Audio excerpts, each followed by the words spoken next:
Hello everyone, welcome to GSRA. दोस्तों, आज हम बात करने वाले हैं घटना चक्र पब्लिकेशन की भारतीय राज्य व्यवस्था बुक के बारे में। दोस्तों, आज इस बुक का लेक्चर नंबर 12 है, जिसके अंदर हम directive principle of state policy अर्थात राज्य के नीति निर्देशक तत्वों को डिस्कस करेंगे। तो चलिए डिस्कस करते हैं विदाउट वेस्टिंग ऑफ टाइम। आज का टॉपिक राज्य के नीति निर्देशक तत्व। दोस्तों, राज्य के नीति निर्देशक तत्वों को अंग्रेजी में डीपीएसपी अर्थात directive principle of state policy के नाम से जाना जाता है और इसमें 4 लेटर आते हैं डीपीएसपी। तो इस प्रकार आपको ध्यान रखना है कि ये भारतीय संविधान के भाग 4 में आता है और भाग 4 में दोस्तों अनुच्छेद 36 से लेकर 51 तक आते हैं। तो इस प्रकार आपको ध्यान रखना है कि नीति निर्देशक तत्व भारतीय संविधान के भाग 4 के अंदर डिफाइन किया गया है, जिसमें अनुच्छेद 36 से लेकर 51 तक आते हैं, जो कि राज्य के नीति निर्देशक तत्वों से संबंधित है। दोस्तों, भारतीय संविधान में इनको आयरलैंड से लिया था। ये जो आयरलैंड का संविधान है, ये सन 1937 में लिखा गया था। इस आयरलैंड के संविधान से हमारे संविधान के अंदर राज्य के नीति निर्देशक तत्वों को जोड़ा गया। और दोस्तों, आयरलैंड के संविधान में ये नीति निर्देशक तत्व स्पेन से आए थे।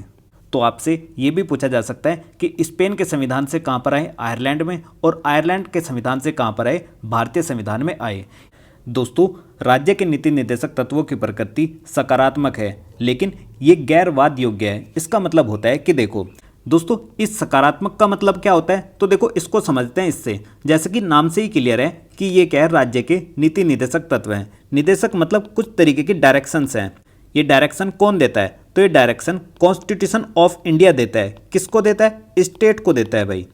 यानी कि कुछ निर्देश देता है कॉन्स्टिट्यूशन ऑफ इंडिया, किसको, स्टेट को, देश को। क्यों देता है, कि आप क्या कर सको, भारत की जनता का कल्याण कर सको। इसलिए इनकी प्रकृति क्या है, सकारात्मक है। नेक्स्ट इसमें लिखा गया है गैरवाद योग्य। देखो दोस्तों, जैसे मैंने कि आपको बताया था कि जो हमारे फंडामेंटल राइट हैं, फंडामेंटल राइट का अगर वायलेशन होता है, अगर आपके अधिकारों का हनन होता है, तो आप हाई कोर्ट या फिर सुप्रीम कोर्ट जा सकते हो। और हाई कोर्ट और सुप्रीम कोर्ट आपके फंडामेंटल राइट को प्रोटेक्ट करने के लिए क्या करते हैं, रिट जारी करते हैं। हाई कोर्ट करता है आर्टिकल 226 के अकॉर्डिंग, सुप्रीम कोर्ट करता है आर्टिकल 32 के अकॉर्डिंग। क्या करते हैं ये रिट जारी करते हैं ताकि आपके फंडामेंटल राइट को सिक्योर किया जा सके। लेकिन अगर आपके नीति निर्देशक तत्व अर्थात directive principle of state policy का वायलेशन हो रहा है, तो आप कोर्ट में नहीं जा सकते। ये क्या है, गैरवाद योग्य हैं। यानी कि इनकी गारंटी नहीं है कि ये लागू होंगे ही होंगे। जो राज्य के नीति निर्देशक तत्व कॉन्स्टिट्यूशन ऑफ इंडिया में लिखे गए हैं, ये जरूरी नहीं है कि स्टेट इनको लागू करे ही करे। ठीक है, जैसे कि फंडामेंटल राइट लागू होते थे, अगर आपके फंडामेंटल राइट का वायलेशन होता है तो आप सुप्रीम कोर्ट या हाई कोर्ट मूव कर सकते थे। यहाँ पर ऐसा नहीं कर सकते। इसलिए इनकी प्रकृति क्या है, गैरवाद योग्य है, अर्थात नॉन जस्टिसिएबल है ये। ठीक है, जैसा कि हमने देखा था कि जो मूल अधिकार हैं, ये भारतीय संविधान के भाग 3 में आर्टिकल 12 से लेकर 35 तक आते हैं। इनको हमने अमेरिका से लिया है, जबकि जो नीति निर्देशक तत्व हैं उनको हमने आयरलैंड से लिया है। लेकिन फंडामेंटल राइट की प्रकृति क्या है, वाद योग्य है, अर्थात जस्टिसिएबल है, क्योंकि हाई कोर्ट और सुप्रीम कोर्ट गारंटी देते हैं आपके फंडामेंटल राइट को प्रोटेक्ट करने के लिए। लेकिन इनकी प्रकृति क्या है, नकारात्मक है। अब नकारात्मक क्यों है, क्योंकि भाई ये राइट क्या है, इंडिविजुअल व्यक्ति को प्राप्त है। अगर कोई व्यक्ति है और राज्य क्या करता है, उसके फंडामेंटल राइट को हनन करता है, वायलेशन करता है, तो वो क्या कर सकता है, हाई कोर्ट और सुप्रीम कोर्ट जा सकता है। तो ये क्या है, राज्य के लिए क्या है, नकारात्मक है। वो उसको रोकता है कि आप तानाशाही नहीं कर सकते मेरे ऊपर। जैसे कि right to speech and expression है, आपको बोलने की आज़ादी है, तो राज्य आपके ऊपर क्या नहीं कर सकता, प्रतिबंध नहीं लगा सकता। तो इस प्रकार से ये क्या है, नकारात्मक है। किसके लिए, राज्य के लिए। हमारे लिए तो पॉजिटिव है। और वहीं पर जो डीपीएसपी है, ये क्या है, राज्य के लिए सकारात्मक है। वो क्या कर सकता है, इनको चाहे तो लागू करे और चाहे नहीं लागू करे, तो ये उसी के हाथ में। इसलिए इनकी प्रकृति क्या है, गैरवाद योग्य है, अर्थात नॉन जस्टिसिएबल है। नेक्स्ट हम डिस्कस करते हैं कि जो राज्य के नीति निर्देशक तत्व हैं, इनका उद्देश्य है सामाजिक और आर्थिक लोकतंत्र की स्थापना करना, यानी कि social and economical justice provide कराना। जैसे कि मैंने आपको बताया कि जो कॉन्स्टिट्यूशन ऑफ इंडिया है, वो स्टेट को डायरेक्शन देता है। क्या डायरेक्शन देता है, जो कि आर्टिकल 36 से लेकर 51 में लिखी गई है। क्यों डायरेक्शन देता है, पब्लिक के कल्याण के लिए। पब्लिक कौन, भारतीय नागरिक, यानी कि इंडियन सिटीजनशिप के वेलफेयर के लिए। और वो वेलफेयर कैसा होना चाहिए, सोशल एंड इकोनॉमिकल, सामाजिक और आर्थिक लोकतंत्र की स्थापना हो सके जिससे। नेक्स्ट हम डिस्कस करते हैं लागू करने के लिए विधान की आवश्यकता है। इनको अगर लागू करना है तो उसके लिए क्या करेगी, जो हमारी लेजिस्लेचर है वो अलग से क्या करेगी, कानून का निर्माण करेगी। जैसे कि आपने देखा होगा कि आर्टिकल 45 बात लिखी गई थी कि हम क्या करेंगे, जो 6 से 14 वर्ष तक की आयु के बच्चे हैं उनके लिए क्या करेंगे, free and compulsory education provide कराएंगे। इसके लिए हमारी विधायिका ने 86 नंबर का कॉन्स्टिट्यूशन अमेंडमेंट एक्ट किया वर्ष 2002 में, और इसके माध्यम से हमने क्या करा, एक फंडामेंटल राइट बना दिया अलग से 21A। यानी कि ये जो बात पहले 45 में लिखी गई थी, ये नया कानून बनाकर कहाँ पर लिख दी गई, 21A में रख दिया गया। तो इसलिए बोला गया है कि इनको लागू करने के लिए विधान की आवश्यकता होती है। तो आज के समय पर 45 में क्या लिखा गया है, तो 45 में अर्ली चाइल्डहुड अर्थात बाल्य अवस्था या शैशव अवस्था जो होती है उसमें बच्चे की देखरेख और शिक्षा प्रदान करने का कार्य कौन करेगा, स्टेट करेगा। लेकिन ये क्या है, नॉन जस्टिसेबल है, वो करे या न करे ये राज्य के ऊपर डिपेंड करता है। नेक्स्ट अगर हम ये बात करते हैं कि जो हमारे फंडामेंटल राइट है वो क्या करते हैं, वो राजनीतिक लोकतंत्र की स्थापना करते हैं, यानी कि हमें पॉलिटिकल राइट प्रोवाइड कराते हैं। कौन, फंडामेंटल राइट। तो आपसे काफ़ी बार पूछा जाएगा कि जो डीपीएसपी हैं वो किस प्रकार का जस्टिस प्रोवाइड कराते हैं, तो सोशल एंड इकोनॉमिकल। जबकि जो हमारे फंडामेंटल राइट हैं वो क्या कराते हैं, पॉलिटिकल जस्टिस की बात करते हैं। और इन फंडामेंटल राइट के लिए आपको कोई भी विधान बनाने की आवश्यकता नहीं है, क्योंकि इनको गारंटी कौन देता है, हमारा honourable supreme court and high court. अब हम बात करते हैं नेक्स्ट क्वेश्चन की। देखो दोस्तों, इस बुक में डीपीएसपी के बारे में कुछ भी ज़्यादा नहीं दिया गया है, इसलिए मैं आपको एक्स्ट्रा स्लाइड्स दिखाऊंगा जिसके थ्रू मैं आपको समझाऊंगा कि भाई ये राज्य के नीति निर्देशक तत्व क्या होते हैं। देखो, जब हम इस बुक को डिस्कस कर रहे हैं तो बहुत अच्छे से डिस्कस करेंगे। मैं चाहूँगा कि कोई भी पॉइंट आपका ना छूटे, इसलिए ये जो डिस्कशन कर रहे हैं काफ़ी अच्छे तरीके से कर रहे हैं, एक भी चीज़ इसमें छोड़कर नहीं चलेंगे। दोस्तों, ये रही आपके सामने राज्य के नीति निर्देशक तत्वों की लिस्ट, जिसमें आर्टिकल 36 से लेकर आर्टिकल 51 तक लिखे गए हैं। एक एक ये बहुत अच्छे से डिस्कस करेंगे हम आपके साथ में, तो आपको किसी भी प्रकार की टेंशन नहीं लेनी है। तो सबसे पहले हम डिस्कस करते हैं आर्टिकल 36। दोस्तों, आर्टिकल 36 में क्या लिखा गया है, राज्य की परिभाषा है, यानी कि जो स्टेट की डेफिनेशन हमने आर्टिकल 12 में पढ़ी थी फंडामेंटल राइट में, वही सेम डेफिनेशन कहाँ पर है, आर्टिकल 36 में। तो आपको बिल्कुल भी कंफ्यूज नहीं होना है, आर्टिकल 36 में जो डेफिनेशन है वो वही है जो आर्टिकल 12 में है। और आर्टिकल 12 किससे रिलेटेड था, फंडामेंटल राइट्स से, और आर्टिकल 36 किससे रिलेटेड है, directive principle of state policy. इन दोनों में क्या है, स्टेट की डेफिनेशन है। मैं आपको दिखा भी देता हूं कि आर्टिकल 36 में क्या है, परिभाषा है। इस भाग में जब तक कि संदर्भ से अन्यथा अपेक्षित न हो, राज्य का अर्थ वही होगा जो भाग 3 में है। और भाग 3 में राज्य का अर्थ क्या है, जो हमने आर्टिकल 12 में देखा था।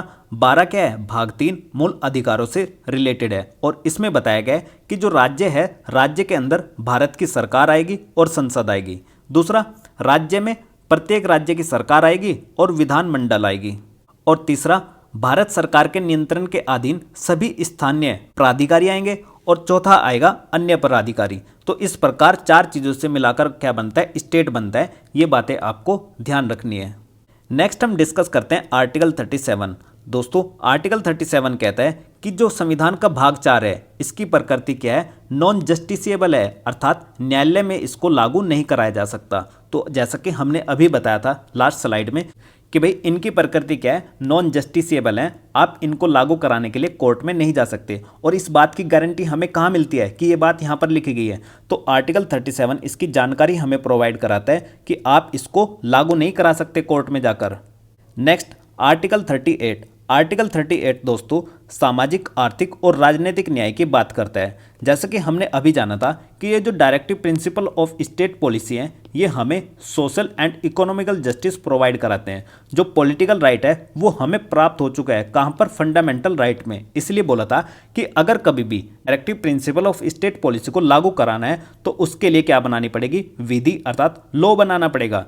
तो ये जो राजनीतिक अधिकार हैं ये हमें फंडामेंटल राइट में ऑलरेडी प्राप्त हो चुके हैं। तो ये क्या करते हैं, सामाजिक, आर्थिक और राजनीतिक न्याय के ऊपर कार्य करते हैं। ठीक है, जैसे कि हमने बताया भी था कि जो कॉन्स्टिट्यूशन ऑफ इंडिया है वो डायरेक्शन देता है किसको, स्टेट को, कि आप क्या करिए, पब्लिक के वेलफेयर के लिए क्या करिए, इस प्रकार के कानून बनाइए। तो यहाँ से आर्टिकल 38 से हमें यह जानकारी प्राप्त होती है कि हमारा राज्य लोक कल्याण के लिए सामाजिक व्यवस्थाएं बना सकेगा, आर्थिक व्यवस्थाएं कर सकेगा, राजनीतिक व्यवस्थाएं कर सकेगा। ये जानकारी कहाँ प्राप्त होती है? आर्टिकल 38 में। नेक्स्ट दोस्तों आर्टिकल है आर्टिकल 39। आर्टिकल 39 काफ़ी अच्छा और इम्पोर्टेंट आर्टिकल है, जो सच में आर्टिकल 38 वाली बातें हैं इनको फॉलो करता है। इसमें लिखा गया है कि राज्य द्वारा अनुसरणीय कुछ नीति तत्व। अब इसमें क्या क्या लिखे गए हैं तो वो भी मैं आपको दिखा देता हूँ।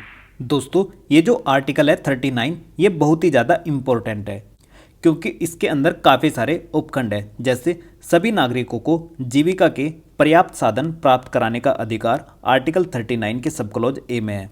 वहीं सब क्लॉज ख बताती है कि सामूहिक हित के लिए समुदाय के भौतिक संसाधनों का संवितरण, और सब क्लॉज सी बताती है कि धन और उत्पादन के साधनों का संकेंद्रण रोकना। और चौथा जो कि सबसे इम्पोर्टेंट है, आर्टिकल 39 की सब क्लॉज डी हमें यह जानकारी देती है कि पुरुष और स्त्रियों को समान कार्य के लिए समान वेतन मिलना चाहिए। जैसे कि एक कंपनी है, किसी कंपनी में एक लड़का काम कर रहा है और वहीं पर एक लड़की काम कर रही है, तो उनको क्या करोगे आप? समान कार्य के लिए समान वेतन प्रोवाइड कराओगे। अगर 20 लाख का पैकेज इसको मिल रहा है बॉय को, तो गर्ल्स को भी इतना ही पैकेज मिलना चाहिए। ठीक है, समझ रहे हो? यानी कि जेंडर के बेस पर आप क्या नहीं कर सकते? डिस्क्रिमिनेशन अर्थात विभेद नहीं कर सकते। ये जानकारी हमें कौन प्रदान करता है? आर्टिकल 39 के सब क्लॉज डी। दोस्तों मोस्ट इंपॉर्टेंट है, याद कर लेना, क्योंकि काफ़ी बार एग्जाम में पूछा गया है ये। कर्मकारों के स्वास्थ्य और शक्ति तथा बालकों को अवस्था के दुरुपयोग से संरक्षण।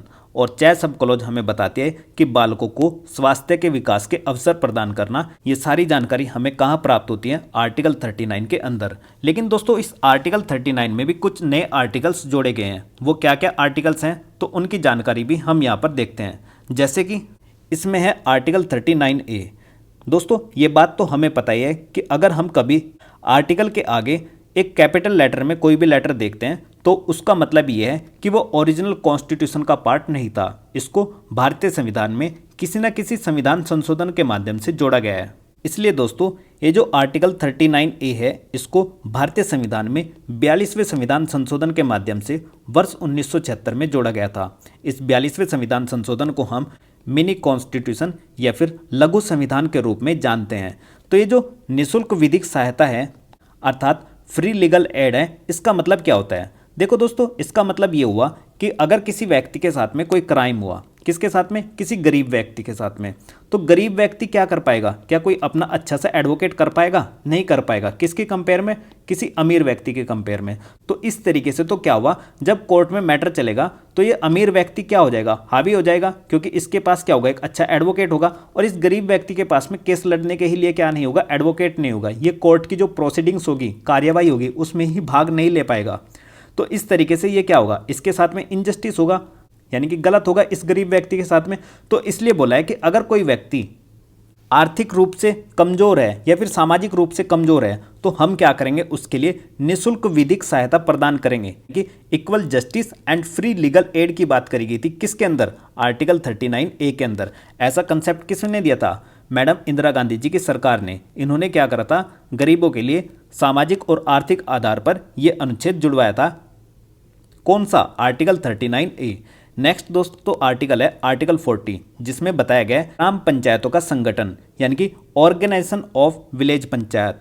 दोस्तों ये जो आर्टिकल है ये काफ़ी ज़्यादा इंपॉर्टेंट आर्टिकल है, क्योंकि ये महात्मा गांधी जी की देन है। और महात्मा गांधी जी क्या कहते थे कि जो भारत है, भारत गाँव का देश है और देश की आत्मा गांव में निवास करती है। यानी कि ये महात्मा गांधी जी का कोट्स है, काफ़ी ज़्यादा फेमस है। भारत गांव का देश है और देश की आत्मा गांव में निवास करती है। और आपने देखा भी होगा कि जो ऑर्गेनाइजेशन ऑफ विलेज पंचायत है अर्थात ग्राम पंचायतों का संगठन है, इसको भारतीय संविधान में संवैधानिक दर्जा भी प्रदान किया गया है। इसको 73वें संविधान संशोधन के माध्यम से, जो कि वर्ष 1992 में हुआ था, इसके माध्यम से हमने अपने संविधान में पंचायतों को संवैधानिक दर्जा प्रदान किया है। और इसके लिए हमने 11th शेड्यूल को जोड़ा है, अर्थात 11वीं अनुसूची पंचायती राज व्यवस्था से संबंधित है। पंचायती राज व्यवस्था को संवैधानिक दर्जा जो प्रदान किया गया था वो 73वें संविधान संशोधन के माध्यम से वर्ष 1992 में प्रदान किया गया था।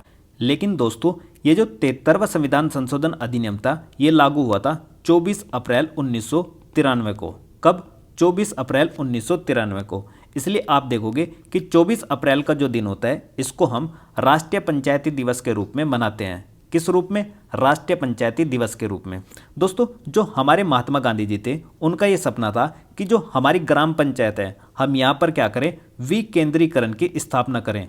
विकेंद्रीकरण का मतलब होता है कि जो ग्रामीण स्तर होता है, निचला स्तर होता है, उस पर भी क्या करें, हम उसको लोकतांत्रिक रूप से स्थापित करें। यानी कि ग्रामीण स्तर पर जो सबसे निचला स्तर है वहाँ पर भी लोकतंत्र की स्थापना कर सके, वो स्वयं अपने तरीके से अपना प्रशासन चला सके। ये किसकी सोच थी? महात्मा गांधी जी की। तो जो दोस्तों आप अपने गांव में देखते हो ना कि पंचायतों का गठन हो रहा है, किस तरीके से वहाँ पर उनका निर्वाचन हो रहा है, कौन कौन लोग पार्टिसिपेट कर रहे हैं, ये सब सोच किसकी थी? महात्मा गांधी जी की थी। कि कहाँ पर वुमेन सीट आएगी, एससी और एसटी का किस हिसाब से सीट का बाइफर्केशन किया जाएगा, किस तरीके से जनसंख्या के अनुपात में आरक्षण दिया जाएगा, ये सब किसकी व्यवस्था थी? महात्मा गांधी जी की। इन्होंने ही बताया था कि जब हम देश के सबसे निचले स्तर को मजबूत करेंगे तो हमारा क्या होगा, देश मजबूत होगा। क्योंकि भारत क्या है? गांव का देश है और देश की आत्मा गांव में निवास करती है। ऐसा सपना किसका था? महात्मा गांधी जी का था। जो आप देखते हो ना कि आज के समय पर जो ग्राम प्रधान चुना जाता है 5 साल के लिए, वो कार्यकाल किस तरीके से होगा, उसको क्या क्या शक्ति प्रदान करी गई है, तो ये सब किसकी सोच थी? महात्मा गांधी जी की। तो इसलिए आपको दोस्तों एक बात याद रखनी है कि जो ग्राम पंचायत होती है वो 29 विषयों पर कानून बना सकती है, अर्थात उसको 29 विषय प्राप्त होते हैं। ठीक है दोस्तों, ग्राम पंचायत से रिलेटेड मैं आपको एक स्लाइड दिखाना चाहूंगा कि जो सबसे पहले ग्राम पंचायत का कंसेप्ट आया था वो बलवंत राय मेहता समिति के आधार पर आया था। इसने अपनी रिपोर्ट 1957 में दी थी और इसने बताया था कि भारत में त्रिस्तरीय व्यवस्था होनी चाहिए। ग्राम पंचायत, अक्षेत्र पंचायत और जिला पंचायत। यानी कि ग्राम स्तर पर ग्राम पंचायत, ब्लॉक स्तर पर अक्षेत्र पंचायत और जिला स्तर पर जिला पंचायत होनी चाहिए। तो इस तरीके से 3 स्तर की जो योजना दी थी वो बलवंत राय मेहता समिति ने दी थी। नेक्स्ट, जो इसके आधार पर हमारे यहाँ पर ये कंसेप्ट फॉलो किया गया था, ये सबसे पहले राजस्थान में किया गया था। और दोस्तों, राजस्थान भारत का एकमात्र ऐसा राज्य है जहाँ पर सबसे पहले ग्राम स्तर पर पंचायतों की स्थापना की गई थी। और इसकी स्थापना 2 अक्टूबर 1959 को अर्थात 2 अक्टूबर 1959 को नागौर डिस्ट्रिक्ट में की गई थी। ये नागौर डिस्ट्रिक्ट कहाँ पर है? राजस्थान में। तो आपसे काफ़ी बार पूछा जाएगा कि सबसे पहले ग्राम पंचायत का गठन कहाँ पर हुआ था, तो आंसर होगा राजस्थान। राजस्थान में कहाँ पर? नागौर डिस्ट्रिक्ट में। किसके द्वारा की गई थी? पंडित जवाहरलाल नेहरू जी के द्वारा। ये वो चबूतरा है जहाँ पर खड़े होकर पंडित जवाहरलाल नेहरू ने सबसे पहले भाषण दिया था 2 अक्टूबर 1959 को। ठीक है, तो इस तरीके से आपको याद रखना है। और इससे रिलेटेड कुछ समिति भी हैं जैसे कि एलएम सिंधवी समिति, ये आई थी 1986 में और इसने सबसे पहले संवैधानिक प्रावधानों पर विचार करने की बात करी थी और उसको संवैधानिक दर्जा प्रदान कराया था। आपको याद रखना है कि ये जो 73वां संविधान संशोधन था ये 1992 में आया और ये लागू हुआ 24 अप्रैल 1993 में। इसलिए इसको 24 अप्रैल को हम क्या मनाते हैं? राष्ट्रीय पंचायती दिवस के रूप में मनाते हैं। नेक्स्ट जो आर्टिकल है दोस्तों, आर्टिकल 41 है, कल्याणकारी सरकार की बात करता है। उससे आगे आर्टिकल 42 है, काम की न्यायसंगत और मानवोचित दशाओं का तथा प्रसूति सहायता का उपबंध करता है। प्रसूति सहायता का मतलब होता है दोस्तों जो मैटरनली रिलीफ लेडीज़ को दिया जाता है, स्त्रियों को दिया जाता है, उससे होता है। ये भी इंपॉर्टेंट है, काफ़ी याद रखना कि प्रसूति सहायता का उपबंध कहाँ पर दिया गया है? आर्टिकल 42 में। नेक्स्ट दोस्तों, उचित मजदूरी और शिष्ट जीवन स्तर, ये आर्टिकल 43 में है।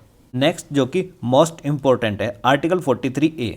इसमें बताया गया है कि उद्योगों के प्रबंधन में कर्मचारियों का भाग लेना, ये किस में आता है? आर्टिकल 43A में। और दोस्तों इसको भारतीय संविधान में 42वें संविधान संशोधन के माध्यम से वर्ष 1976 में ही जोड़ा गया था। देखो दोस्तों, जो संविधान संशोधन अधिनियम करके बाद में जोड़े जा रहे हैं ना, ये काफ़ी इंपॉर्टेंट है, ये मोस्ट इंपॉर्टेंट है, ये आपको याद रखने हैं। जैसे कि इससे अगला जो नेक्स्ट है वो भी बहुत इंपॉर्टेंट है, आर्टिकल 43B। इसमें बताया गया है कि सहकारी समितियों को बढ़ावा देना, मतलब कि जो कोऑपरेटिव सोसाइटीज होती हैं उनको क्या करना है? बढ़ावा देना है, ऐसी बात कही गई है आर्टिकल 43B में। और दोस्तों इसको जोड़ा गया था 97 नंबर का जो कॉन्स्टिट्यूशन अमेंडमेंट एक्ट हुआ था 2011 में, इसके माध्यम से जोड़ा गया था। Next article 44। आर्टिकल 44 बात करता है समान नागरिक संहिता अर्थात यूनिफॉर्म सिविल कोड या फिर कॉमन सिविल कोड के बारे में, UCC जिसको आप बोलते हैं। और दोस्तों ये काफ़ी ज़्यादा इंपॉर्टेंट है, आज के समय पर काफ़ी ज़्यादा चर्चित है। आपको मुझे कमेंट सेक्शन में कमेंट करके बताना है सबसे पहली बात कि यूसीसी लागू करने वाला भारत का सबसे पहला राज्य कौन सा है। आप मुझे कमेंट सेक्शन में कमेंट करके बताओगे कि यूसीसी लागू करने वाला भारत का सबसे पहला राज्य कौन सा है। नेक्स्ट हम डिस्कस करते हैं आर्टिकल 45।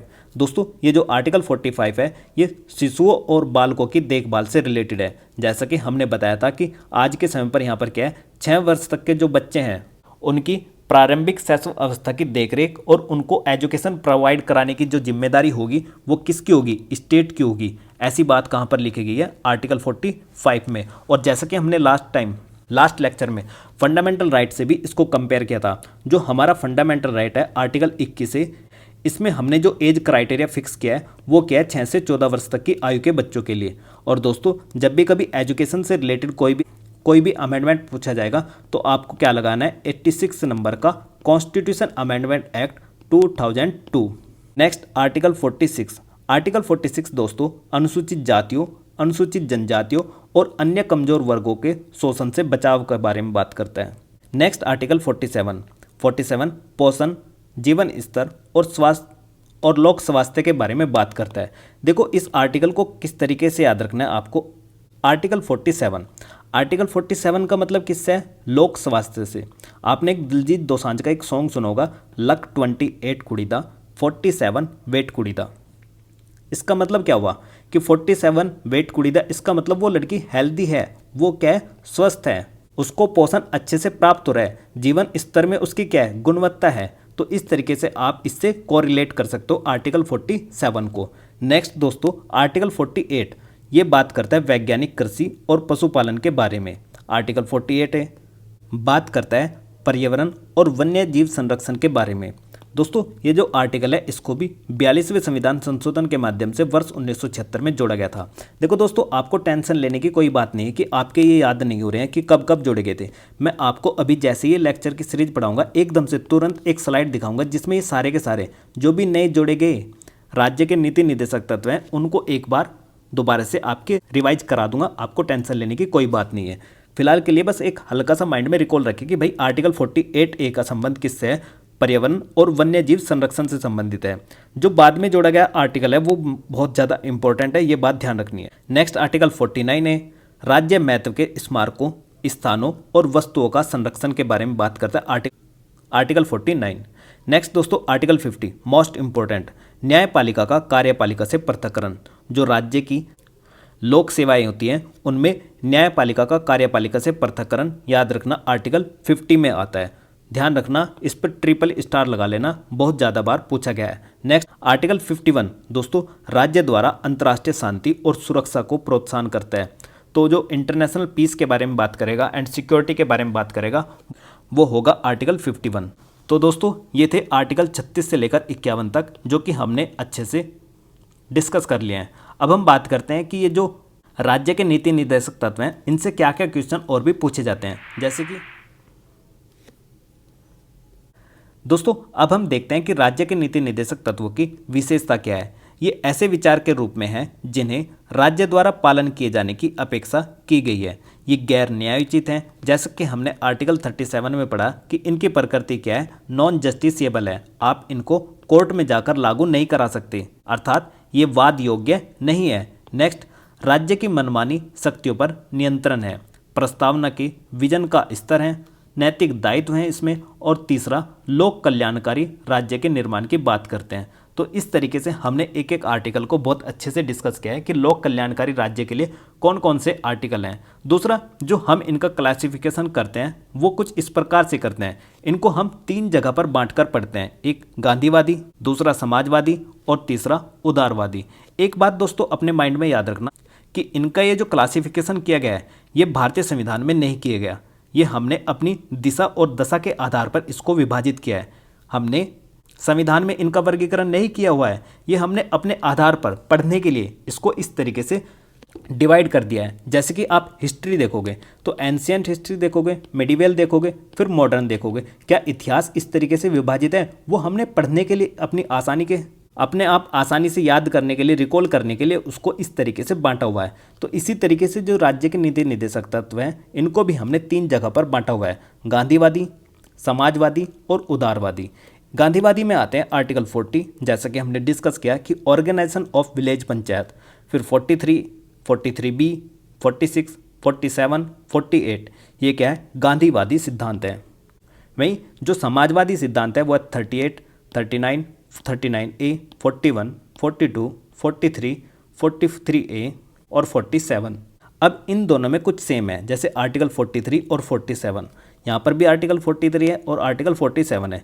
तो दोस्तों जो गांधी जी थे वो गांधीवादी होने के साथ साथ समाजवादी भी तो थे, तो इसलिए दोनों के दोनों कंसेप्ट यहाँ पर सेम है। और वहीं पर उदारवादी में क्या है, आर्टिकल 44 यूनिफॉर्म सिविल कोड की बात करता है, आर्टिकल 45 एजुकेशन से रिलेटेड है, वहीं आर्टिकल 48, 48A, 49, 50 और 51 ये सारे के सारे आपको याद रखना है। इसमें सबसे इंपॉर्टेंट है आर्टिकल 51, आर्टिकल 50, 48, 45, 44, 47, 43, 39A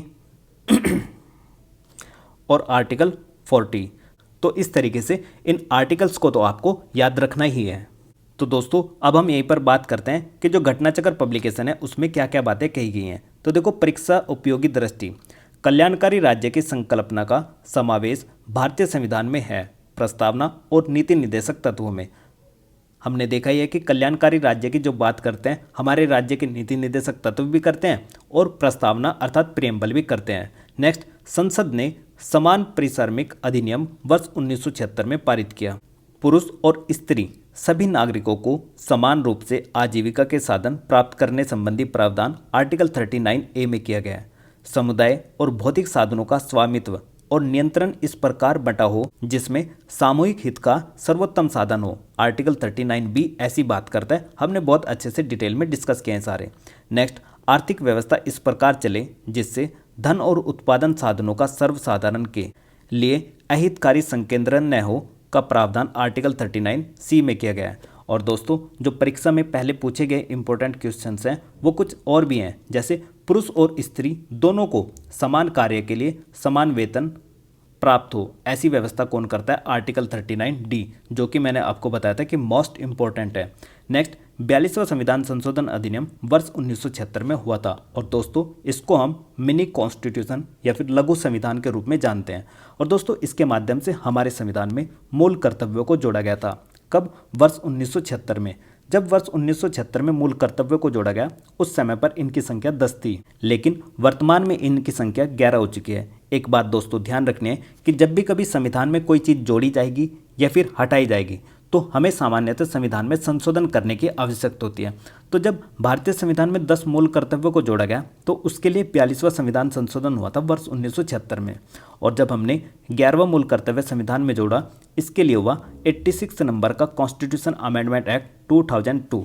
ये किससे रिलेटेड था, ये था आर्टिकल 51A की सब क्लॉज के। और दोस्तों इसमें बताया गया कि जो 6 से 14 वर्ष तक की आयु के बच्चे हैं उनको शिक्षा प्रदान करने की ड्यूटी होगी किसकी, पेरेंट्स की एंड गार्जियंस की। जो उनके माता पिता हैं और अभिभावक हैं वो क्या करेंगे, 6 से 14 वर्ष तक के बच्चों को क्या करेंगे, शिक्षा प्रदान करेंगे। ऐसा उनका क्या बना दिया, कर्तव्य बना दिया, किसका, माता पिता और अभिभावक का।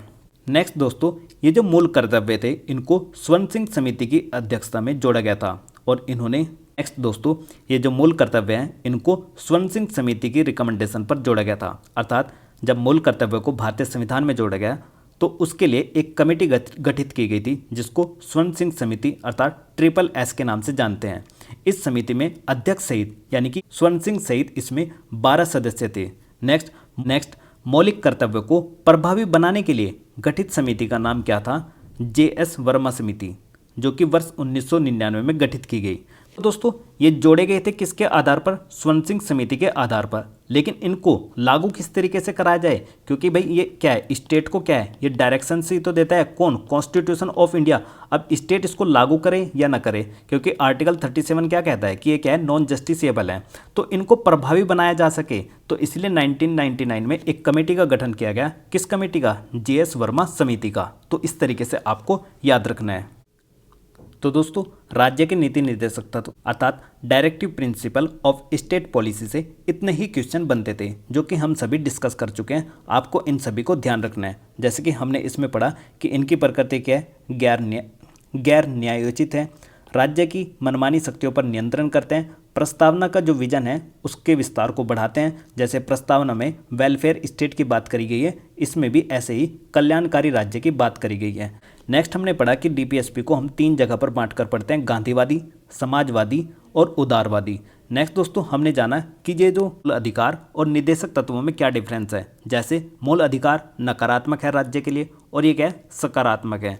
ये मूल अधिकार न्याय उचित होते हैं, यानी कि अगर इनका हनन होता है तो आप न्यायालय में जा सकते हो। लेकिन डीपीएसपी गैर न्यायोचित हैं, अर्थात वाद योग्य नहीं है। अगर इनका उल्लंघन हो रहा है तो आप कानूनी रूप से न्यायालय में इनको लागू नहीं करा सकते। जो हमारे मूल अधिकार हैं ये लोकतांत्रिक राजनीतिक व्यवस्था को स्थापित करते हैं, जबकि जो नीति निर्देशक तत्व हैं ये सोशल एंड इकोनॉमिकल लोकतंत्र की स्थापना करते हैं, यानी कि सामाजिक और आर्थिक लोकतंत्र की स्थापना करते हैं। ये सारे ही हम डिस्कस कर चुके हैं। ये कानूनी रूप से मान्य है और ये नैतिक और राजनीतिक रूप से प्राप्त हैं। जो फंडामेंटल राइट होते हैं वो व्यक्तिगत कल्याण को प्रोत्साहन देते हैं, यानी कि अगर किसी इंडिविजुअल व्यक्ति के भी फंडामेंटल राइट का वायलेशन होगा ना, वो हाई कोर्ट और सुप्रीम कोर्ट जा सकता है। लेकिन ये क्या करते हैं, पूरे समुदाय के कल्याण के लिए हैं, यानी कि पूरे के पूरा जो समाज होता है उसके कल्याण की बात करते हैं। इसलिए इनको हम क्या कहते हैं, समाजवादी सिद्धांत पर आधारित नीति निर्देशक तत्व कहते हैं। इनको लागू करने के लिए, फंडामेंटल राइट को लागू करने के लिए किसी भी विधान की आवश्यकता नहीं होती, लेकिन नीति निर्देशक तत्वों को लागू करने के लिए हमें विधि की जरूरत होती है। जैसे कि हमने देखा भी कि भाई आर्टिकल 21A हमने लागू किया, उसके लिए क्या किया, 86 नंबर का कॉन्स्टिट्यूशन अमेंडमेंट एक्ट किया वर्ष 2002 में, ताकि शिक्षा का जो अधिकार है उसको प्रभावी बनाया जा सके। नेक्स्ट 7वीं बात जो बताई गई है कि अगर कोई विधि ऐसी बना दी जाए कि जो फंडामेंटल राइट को वायलेट करती हो, हनन करती हो, तो उसको क्या कर सकते हैं, गैर संवैधानिक या अवैध घोषित कर सकते हैं। लेकिन नीति निर्देशक तत्वों को उल्लंघन करने वाली किसी विधि को न्यायालय असंवैधानिक और अवैध घोषित नहीं कर सकता। लेकिन विधि की वैधता को इस आधार पर सही ठहराया जा सकता है कि इन्हें नीति निर्देशक तत्वों को प्रभावी करने के लिए लागू किया गया था। तो इस तरीके से आपको सारी बातें याद रखनी है। तो ये था हमारा राज्य के नीति निर्देशक तत्व अर्थात डीपीएसपी से रिलेटेड डिस्कशन। अगर आपको ये वीडियो अच्छी लगी है तो इस वीडियो को लाइक कीजिए और अपने दोस्तों को शेयर कीजिए। तो मिलते हैं नेक्स्ट वीडियो में। Thank you for watching GS era.